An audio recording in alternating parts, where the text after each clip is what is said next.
All right, hi everyone. We are going to go ahead and start the second part of our unit and talk about photosynthesis. So we wrapped up talking about cellular respiration, and now we're going to talk about photosynthesis. So as we've kind of talked about before, the goal of photosynthesis is for plants to use light energy to make food. Okay, when we're talking about food, specifically, we're talking about plants are making glucose, which we know is C6H12O6. And then in general, most of the time, when we're talking about light energy, that light energy is coming from the sun, but it can also be artificial light, so like inside.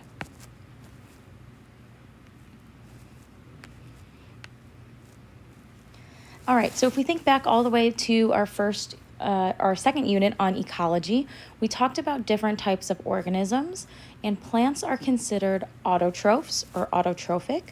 Remember, troph means nourish, and auto means self.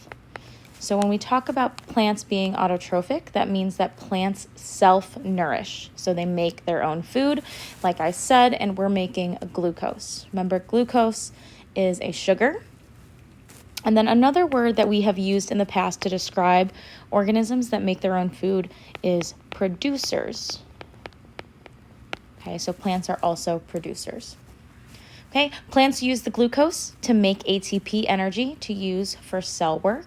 So this entire portion right here, cells using glucose to make ATP energy, that means that plants are doing cellular respiration. So we just finished talking about cellular respiration, right, where humans break down glucose using oxygen to turn it into ATP. Now we know that plants do it also. So if we take a look at our picture, we know that photosynthesis only happens in plants. So this is clearly going to be happening in a plant cell. Okay, more specifically, the cell part that does photosynthesis is the chloroplast. Okay, if we think back to our cells unit, we do know a couple of things about chloroplasts. We know that they are the location of photosynthesis.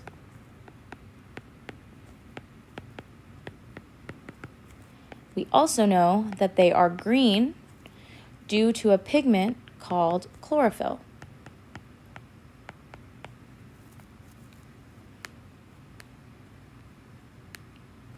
All right, so as we take a look at this picture, we can see that we have a couple of molecules at the top moving into our chloroplast. So everything at the top with these arrows going into our chloroplast, these are going to be our reactants.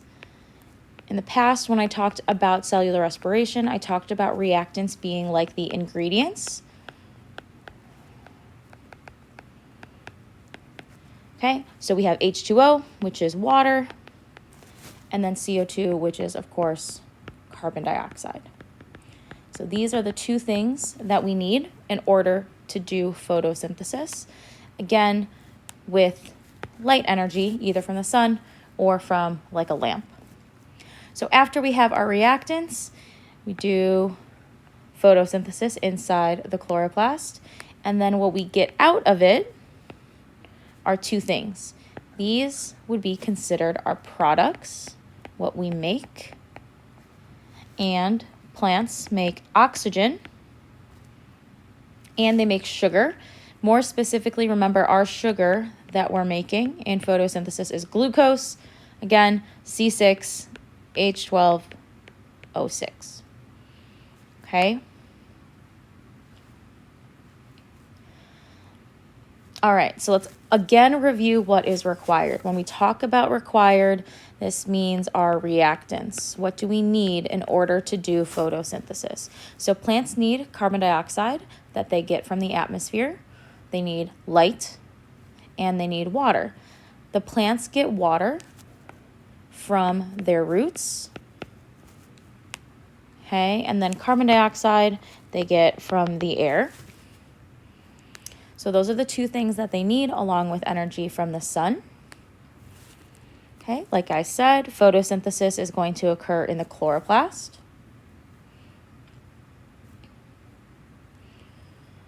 And that is everything at the top. Okay, so that's what's required. Those are our reactants.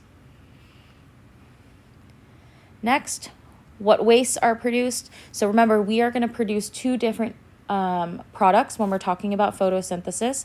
Oxygen is going to be considered a waste. Plants do not need oxygen. They get rid of the oxygen, which is important because humans, animals, we need oxygen. So humans use oxygen produced by plants to make energy in our mitochondria. So this bullet right here is essentially saying that in order for humans or animals to make energy in the form of ATP, we need oxygen, right? So this is cellular respiration.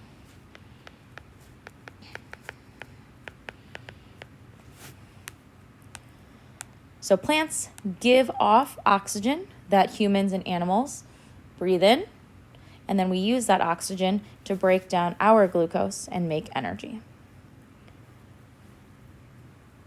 Okay, obviously the sugar is not considered a waste because this is the reason that they're doing glucose or doing photosynthesis. So oxygen is considered the waste product, and glucose, this is what we want, right? All right, let's take a look at the formula. So photosynthesis can be summarized using a formula, right? I'm hoping that as we're taking a look at this formula, we're recognizing a lot of the molecules that we've been talking about. So the formula below is the formula for photosynthesis. Okay, we have carbon dioxide plus water mixed with light, and we'll produce glucose and oxygen. Okay, I'm going to go ahead and write out the formula for cellular respiration right underneath. And let's see if we can take a look and see some similarities or differences. So for the formula for cellular respiration is C6H12O6 glucose plus oxygen that we inhale, and we exhale CO2, and we also make water, another waste product, and of course we make ATP. Okay, if we take a look at our two reactions, or our two equations, hopefully we're realizing that when we look at photosynthesis, the products of photosynthesis are the reactants in cellular respiration. And then we're seeing that the reactants of photosynthesis are the products of cellular respiration. Okay, so essentially, cellular respiration is the opposite of photosynthesis and vice versa. Okay, so if we know one, we can flip it, and then we know the other.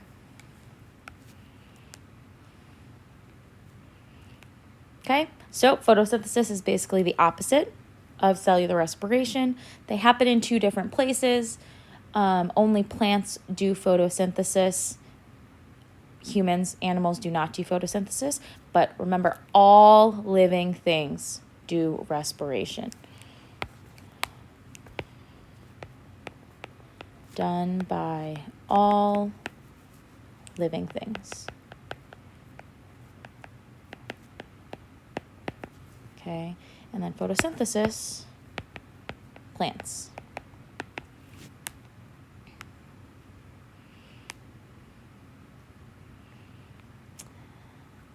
Okay, give you guys some time to write this out. It's essentially summarizing in words what I just talked about in the formula. Photosynthesis makes oxygen and glucose. Cellular respiration uses oxygen and glucose. Photosynthesis uses carbon dioxide and water, and cellular respiration makes carbon dioxide and water.